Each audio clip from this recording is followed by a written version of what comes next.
2025 में रिलीज हुई इस फिल्म के ज़ॉम्बी सिर्फ तेज ही नहीं हैं, बल्कि इतने तेज हैं कि दौड़ते हुए हवाई जहाज को भी मिनटों में पकड़ सकते हैं। इतना ही नहीं, कुछ ज़ॉम्बी तो थोड़े बहुत समझदार भी हो गए हैं। वो अपनी सूंघने की शक्ति से हजारों मील दूर दुश्मन को ढूंढ सकते हैं और इंसानों के बनाए मजबूत किले को भी तोड़ सकते हैं। अब ज्यादा बातें नहीं करते, चलिए फिल्म शुरू करते हैं। एक छोटा लड़का घर पर कार्टून देख रहा होता है कि अचानक टीवी का सिग्नल चला जाता है और स्क्रीन पर एक जरूरी खबर आने लगती है। खबर में बताया जाता है कि दुनिया भर में एक अनजान वायरस फैल गया है, जिससे संक्रमित लोग कुछ मिनटों के अंदर भयानक ज़ॉम्बी जैसे बन जाते हैं। ये वायरस बहुत तेजी से फैलता है और कई शहर तबाह हो चुके हैं। लड़का ये सब ध्यान से देख रहा होता है कि अचानक ऊपर के कमरे से आवाज आती है। वह डरते डरते ऊपर जाकर देखता है तो पता चलता है कि ये उसकी बड़ी बहन का मजाक था। तभी उनके पिता का वीडियो कॉल आता है, जो बाहर ड्यूटी पर हैं। वो अपनी पत्नी और बच्चों को शहर से दूर अपने रिश्तेदारों के घर जाने के लिए कह रहे हैं, क्योंकि इस शहर में भी ज़ॉम्बी वायरस फैल गया था। छोटी लड़की एबी अपने पिता के हाथ में अपना बनाया हुआ लकी ब्रेसलेट देखकर मुस्कुराती है। उधर माँ ने सामान पैक कर लिया है। बाहर से लगातार चीखने की आवाजें आ रही हैं, इसलिए वह एक पल भी बर्बाद नहीं करती और अपने दोनों बच्चों को लेकर घर से बाहर निकल जाती है। जैसे ही वे कार में बैठने वाले होते हैं, अचानक एक ज़ॉम्बी माँ को पकड़ लेता है। एबी तुरंत कार के नीचे छिप जाती है और अपनी आंखों से अपने छोटे भाई को ज़ॉम्बी के हाथों मरते हुए देखती है। छोटी लड़की डर से कांप रही होती है और तभी देखती है कि उसकी माँ भी एक बेजान ज़ॉम्बी बन चुकी है और उसकी तरफ बढ़ रही है। ठीक उसी वक्त कुछ गोलियों की आवाज आती है और एक अंकल फरिश्ते की तरह आकर एबी को बचा लेते हैं। बाद में वह लड़की को कान बंद करने के लिए कहते हैं और उसके ज़ॉम्बी बन चुके छोटे भाई को भी गोली मार देते हैं। अब इसके बाद 10 साल बीत चुके हैं और ज़ॉम्बी वायरस के कारण इंसानी सभ्यता पूरी तरह से बर्बाद हो चुकी है। कभी शानदार दिखने वाले शहर अब खंडहर बन चुके हैं। छोटी लड़की एबी अब बड़ी हो गई है और अंकल कैशियस ने ट्रेन करके उसे एक जंगल की योद्धा बना दिया है। इतने सालों तक जंगल में रहने के कारण एबी को लोगों के साथ रहने की बहुत इच्छा है। उसकी सबसे बड़ी ख्वाहिश है कि उसे कोई इंसानी बस्ती मिल जाए जहां वह रह सके। हालांकि कैशियस के लिए सबसे अच्छी जगह एक ऐसा सुनसान द्वीप है जो जमीन से दूर हो। तभी रात के अंधेरे में कैशियस बाहर लगे अलार्म की आवाज से जाग जाता है। वह सावधानी से अपने तंबू से बाहर निकलकर देखता है तो अंधेरे से एक ज़ॉम्बी उस पर हमला कर देता है, लेकिन कैशियस लगातार गोलियां चलाकर उसे मार देता है। दोनों बहुत उदास हैं, क्योंकि ज़ॉम्बी झुंड में रहना पसंद करते हैं और आसपास जरूर और भी ज़ॉम्बीज होंगे। इसलिए सुबह होने से पहले ही वे अपना सामान पैक करके वहां से निकलने की तैयारी करते हैं। तभी रास्ते में उनके घोड़े हिनहिनाने लगते हैं। कैशियस समझ जाता है कि खतरा नजदीक है। दोनों चारों तरफ देखते हैं तो दूर एक जीप ज़ॉम्बी से घिरी हुई दिखाई देती है। कैशियस पहले तो ध्यान नहीं देना चाहता, लेकिन एबी बिना कुछ कहे गोली चला देती है, इसलिए मजबूरी में उन्हें बाकी ज़ॉम्बी को भी मारना पड़ता है। फिर दोनों जब जीप के पास जाते हैं और वहां से जरूरी सामान लेने लगते हैं। कैशियस मरे हुए आदमी के जूते ले लेता है और जैसे ही वो उन्हें पहनता है, उसे कार के अंदर से वॉकी टॉकी की आवाज सुनाई देती है। पता चलता है कि मरे हुए लोगों के और भी साथी हैं। कैशियस तुरंत वहां से निकलना चाहता है, लेकिन अगले ही पल कुछ एसयूवी गाड़ियां तेजी से आती हैं और बहुत सारे हथियारबंद लोग उन्हें घेर लेते हैं। कुछ लोग कैशियस के उतारे हुए जूते ढूंढ निकालते हैं, जिससे उन्हें लगता है कि इन्होंने ही इनके साथियों को मारा है। जब दोनों तरफ तनाव बढ़ रहा होता है, तभी एक गर्भवती महिला कार से उतरती है और अपने साथियों से एबी और कैशियस को छोड़ने के लिए कहती है। तभी काला घोड़ा फिर से चेतावनी देता है और अगले ही पल दूर जंगल से दहाड़ने की आवाज आती है। बहुत सारे ज़ॉम्बी बाढ़ की तरह चारों तरफ से घाटी की दीवारों की तरफ बढ़ने लगते हैं। लोगों के पास भागने का वक्त नहीं होता, इसलिए वे हथियार निकालकर वही मुकाबला करते हैं। एक महिला ज़ॉम्बी में सोचने की शक्ति थी और वो अपने साथियों को लड़ते हुए देख रही थी। बचे हुए लोगों के पास छिपने की कोई जगह नहीं होती और जल्द ही उनकी संख्या कम होने लगती है। एक मजबूत आदमी बदकिस्मती से ज़ॉम्बी के काटने का शिकार हो जाता है। वह खुद को गोली मारना चाहता है, लेकिन गोलियां खत्म हो जाती है। तभी एबी गर्भवती महिला को पकड़कर जीप में बैठाती है। कैशियस लड़ते हुए पीछे हटता है और उस समझदार महिला ज़ॉम्बी को मार देता है। फिर वह तेजी से गाड़ी चलाकर ज़ॉम्बी के झुंड से बाहर निकल जाता है। एक काले चेहरे वाला ज़ॉम्बी उस मरी हुई महिला ज़ॉम्बी को देखकर ऐसे दहाड़ता है कि जैसे उसकी पत्नी मर गई हो। उधर कैशियस गर्भवती महिला और उसके पति को ज़ॉम्बी से बचाकर ले जाता है। पूछने पर पता चलता है कि ये बचे हुए लोग शिपटाउन नाम की एक सुरक्षित जगह पर जाना चाहते थे। ये सुनकर एबी बहुत खुश होती है, क्योंकि यही तो वह जगह है जहां वह हमेशा से जाना चाहती थी। दिशा तय करने के बाद कैशियस गाड़ी चलाने वाला होता है कि गाड़ी बीच रास्ते में खराब हो जाती है। गर्भवती महिला का पति नीचे उतरकर अपना परिचय देता है। उसका नाम डेविड है और वह एक मैकेनिक है, लेकिन पार्ट्स की कमी के कारण वह इस गाड़ी को ठीक नहीं कर पाएगा। मजबूरी में कैशियस और बाकी लोग पैदल ही आगे बढ़ने का फैसला करते हैं। वे पहाड़ी रास्ते से सीधे आगे बढ़ते हैं और जल्द ही एबी के जन्म स्थान के शहर पहुंच जाते हैं। यहाँ ऊंची इमारतें अभी भी खड़ी हैं, लेकिन हर तरफ मौत की शांति छाई हुई है। कैशियस एक खुली जगह वाली इमारत ढूंढता है और वहीं रात बिताने का फैसला करता है। आसपास कोई खतरा नहीं है, ये पक्का करने के बाद वे आग जलाकर खाना बनाते हैं। एबी उस शिपटाउन नाम की जगह के बारे में बहुत उत्सुक है। गर्भवती महिला ने पहले ही वायरलेस से उनसे संपर्क कर लिया था।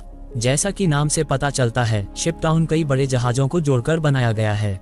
यह जमीन से जुड़ा हुआ नहीं है, इसलिए बहुत सुरक्षित है। यहाँ पानी और खाना भी भरपूर मात्रा में है, इसलिए यह बचे हुए लोगों के लिए एक सपनों की जगह है। एबी की आंखें ये सब सुनकर चमक उठती हैं, लेकिन कैशियस को इसमें कोई दिलचस्पी नहीं है। उसके पास फालतू वक्त नहीं है। वह बाहर और भी ज्यादा चेतावनी के संकेत और बम के जाल बिछाना चाहता है। सब कुछ ठीक करने के बाद कैशियस अपनी आगे की योजना बताता है।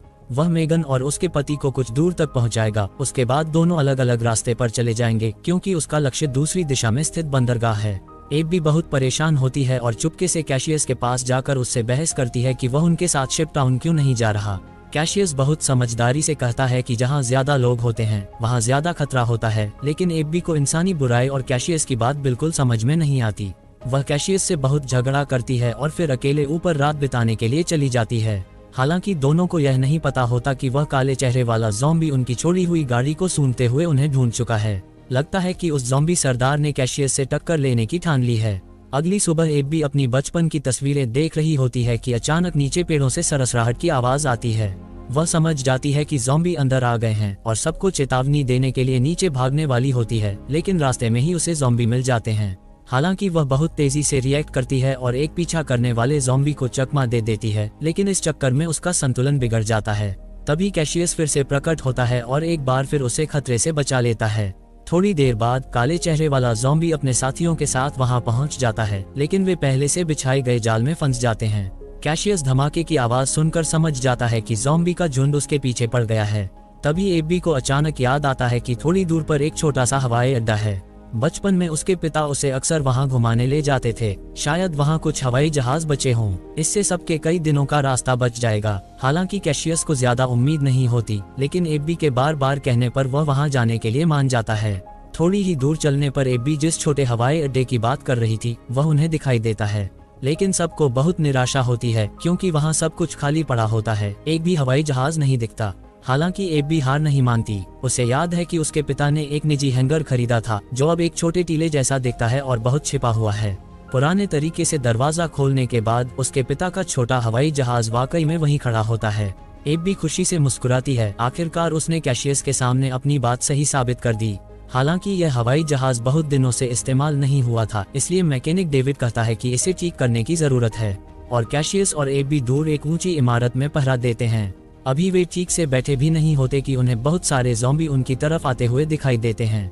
कैशियस तुरंत भागकर मेगन और उसके पति को बताता है कि उन्हें 3 मिनट के अंदर उड़ान भरनी होगी, भले ही डेविड ने मरम्मत पूरी न की हो। ज़ॉम्बी को नजदीक आता देखकर एबी सारे विचारों को छोड़कर अपनी धुंधली यादों के सहारे हवाई जहाज को स्टार्ट करने में कामयाब हो जाती है। हालांकि तब तक बहुत सारे ज़ॉम्बी रनवे पर पहुंच चुके होते हैं। उनकी रफ्तार किसी तेज धावक की तरह होती है और वे लगभग हवाई जहाज को पकड़ने ही वाले होते हैं। तभी कैशियस एक चढ़ते हुए ज़ॉम्बी को गोली मार देता है और एबी भी आखिरकार कंट्रोल समझ लेती है और हवाई जहाज को आराम से हवा में उड़ा देती है। काले चेहरे वाला ज़ॉम्बी राजा आसमान की तरफ देखता है और उसकी आंखों में कई तरह के भाव होते हैं। हवाई जहाज में बैठे सभी लोग बहुत खुश हैं क्योंकि वे जल्द ही सीधे शिपटाउन पहुंच जाएंगे। लेकिन अगले ही पल हवाई जहाज के पिछले हिस्से से धुआं निकलने लगता है और फिर वह सीधा जमीन पर गिरने लगता है। शुक्र है कि वे काफी भाग्यशाली हैं। हवाई जहाज ज्यादा ऊंचाई पर नहीं था और कई बार टकराने के कारण उसकी गति धीमी हो गई थी।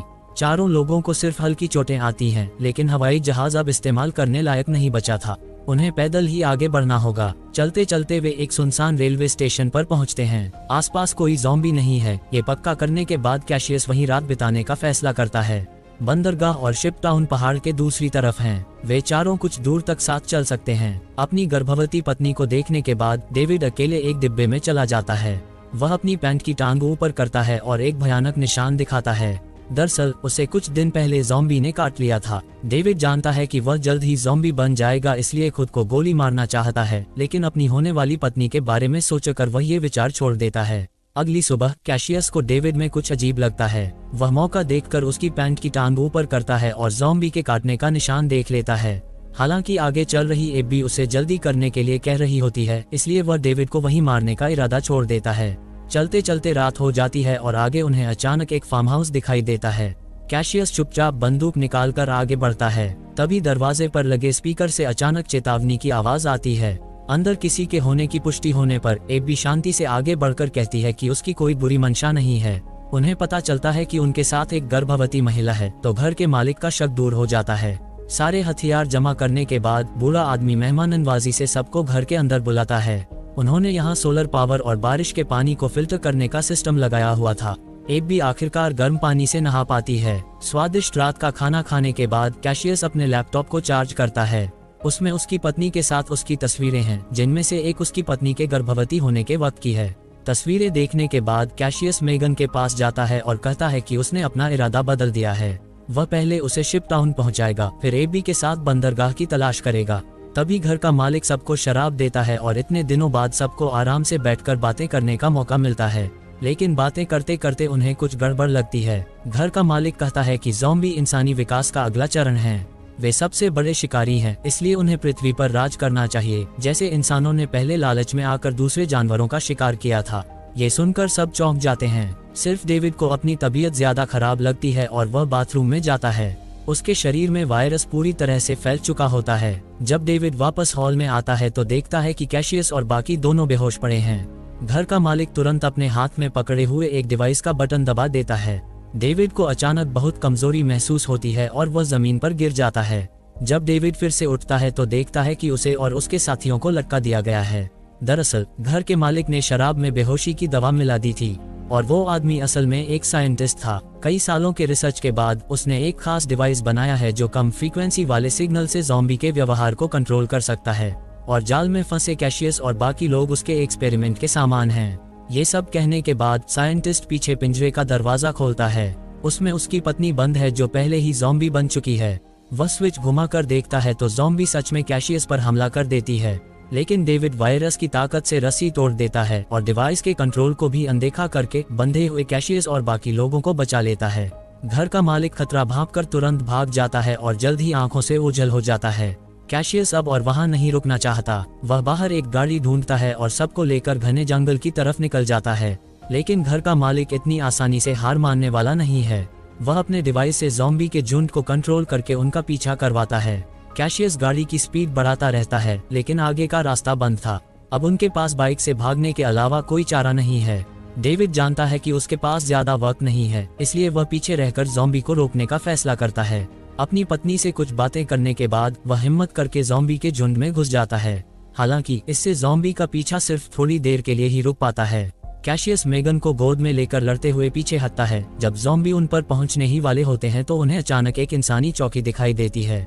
एब भी समझ जाती है कि यही शिप टाउन है। चौकी के पहरेदार आवाज सुनकर तुरंत अपनी बंदूकें निकालकर हमला करने वाले ज़ॉम्बी को मारना शुरू कर देते हैं।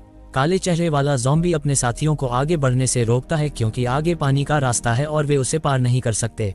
थोड़ी देर बाद कैशियस और बाकी लोग नाव से कैंप के बीचों बीच पहुंच जाते हैं।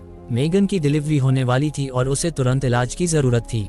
अच्छी बात यह है कि यहाँ डॉक्टर और अस्पताल की सुविधा है। अगली सुबह दोनों इस कैंप का पूरा नजारा देखते हैं। कई बड़े जहाजों को जोड़कर जमीन से दूर एक बहुत बड़ा प्लेटफॉर्म बनाया गया है और कैशियस आखिरकार कैंप के इंचार्ज से मिलता है। वह दोनों का यहाँ रहने के लिए स्वागत करता है, लेकिन कुछ नियमों का पालन करना जरूरी है। कैशियस बिना कुछ सोचे वहाँ से मुड़ जाता है। उसे लगता है कि सुनसान द्वीप पर रहना ही ज्यादा अच्छा है, लेकिन एब्बी ने यहीं रहने का फैसला कर लिया है। उसे अपने हमउम्र साथियों के साथ रहने की बहुत इच्छा है। इसी बात पर दोनों में बहुत झगड़ा होता है। तभी डॉक्टर आता है और बताता है कि मेगन ने एक बेटी को जन्म दिया है, लेकिन खून ज्यादा बहने के कारण वह शायद ज्यादा दिन नहीं जी पाएगी। कैशियस का मन उदास हो जाता है और वह तुरंत अस्पताल के कमरे में भागता है। मेगन बहुत कमजोर हो चुकी है और वह अपनी नवजात बेटी को कैशियस को सौंपना चाहती है और चाहती है कि वह भी एब्बी की तरह बड़ी हो। कैशियस अपनी मरी हुई पत्नी के बारे में सोचकर आखिरकार मेगन की बात मान लेता है। वह जानता है कि अब उसके कंधों पर एक और जिम्मेदारी आ गई है। उधर एब्बी एक हैंडसम लड़के के साथ घूमकर पहली बार बहुत मजा करती है। उसने कभी सोचा भी नहीं था कि इतने सारे लोग एक साथ बैठकर शराब पी सकते हैं और खूबसूरत संगीत पर जमकर नाच गा सकते हैं। इसलिए उसका यहीं रुकने का इरादा और भी पक्का हो जाता है। मस्ती के बाद एब्बी गलती से उस हैंडसम लड़के को चुपके से एक केबिन में जाते हुए देख लेती है। वह उत्सुक होकर अंदर जाकर देखती है तो पाती है कि वह केबिन तारों और बमों से भरा हुआ है।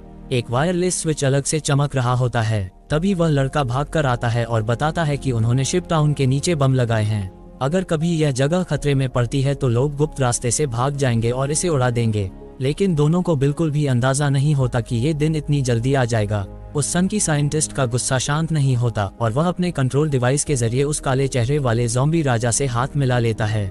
साइंटिस्ट की मदद मिलने के बाद शिप टाउन का पानी का कुदरती बचाव बेकार हो जाता है।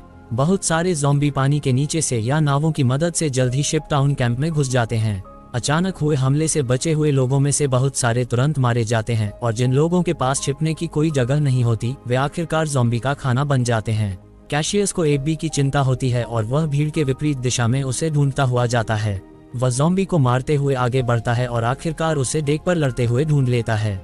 शायद जोश में आकर वह गलती से एक ज़ॉम्बी से टकराकर नीचे गिर जाता है। वह साइंटिस्ट जिसे बदला लेना था अब सामने आता है। आखिरकार उसे बदला लेने का मौका मिल जाता है, लेकिन कैशियस हार नहीं मानता। वह साइंटिस्ट का हाथ पकड़कर जोर से मारता है जिससे वह कमजोर डिवाइस तुरंत टूट जाता है। ज़ॉम्बी को कंट्रोल करने की ताकत खत्म होने के बाद बेचारा बुरा साइंटिस्ट जल्द ही ज़ॉम्बी का शिकार बन जाता है। अच्छी बात यह थी कि इस कैंप में पहले से ही भागने का रास्ता बना हुआ था। बहुत सारे बचे हुए लोग सुरंग के रास्ते नदी के दूसरे किनारे पर पहुंच जाते हैं। जब वे बम चालू करने वाले होते हैं तो वह हैंडसम लड़का कहता है कि रुको, क्योंकि एबी अभी भी नाव पर है। कैशियस भागते वक्त एक चप्पू से ज़ॉम्बी राजा को मार देता है। एबी गलती से उस ज़ॉम्बी के हाथ में एक ब्रेसलेट देखती है। क्या ये वही नहीं है जो उसने अपने हाथों से अपने पिता के लिए बनाया था? लेकिन लड़की के पास सोचने का वक्त नहीं होता और कैशियस उसे जबरदस्ती सुरंग में खींच लेता है। वह हैंडसम लड़का दोनों को भागते हुए देखकर तुरंत वायरलेस रिमोट दबा देता है और पूरा शिप टाउन तुरंत आग के गोले में बदल जाता है। हालांकि सबकी लड़ाई अभी खत्म नहीं हुई है। कैंप का सरदार अपनी गर्दन पकड़कर आता है क्योंकि लड़ाई में उसे ज़ॉम्बी ने काट लिया था। वायरस के फैलने से पहले ही काले चेहरे वाले ज़ॉम्बी ने उस पर हमला कर दिया। हैरानी की बात है कि ज़ॉम्बी राजा भी धमाके में बच गया था। कैशियस तुरंत आगे बढ़कर उससे भिड़ जाता है। एबी जमीन से बंदूक उठाती है और पहचान जाती है कि सामने खड़ा ज़ॉम्बी राजा उसका पिता है, लेकिन वो उसे पालने पोसने वाले कैशियस को मार रहा था। इसलिए एबी आखिरकार फैसला करती है और काले चेहरे वाले ज़ॉम्बी राजा को गोली मार देती है। आखिरकार वह अब उसका पिता नहीं रहा। कैशियस बचे हुए लोगों को लेकर दूर समुद्र में एक सुनसान द्वीप की तरफ देखता है और वे वहीं एक नई इंसानी बस्ती बसाने का फैसला करते हैं। इसमें कोई शक नहीं कि पिछली बार कैशियस ने जिस महिला ज़ॉम्बी को मारा था वह एबी की मां थी। बस यही कहा जा सकता है कि फिल्म की सारी कहानी इत्तेफाक से भरी पड़ी थी। अगर कहानी पसंद आई तो वीडियो को लाइक और कमेंट जरूर कर देना।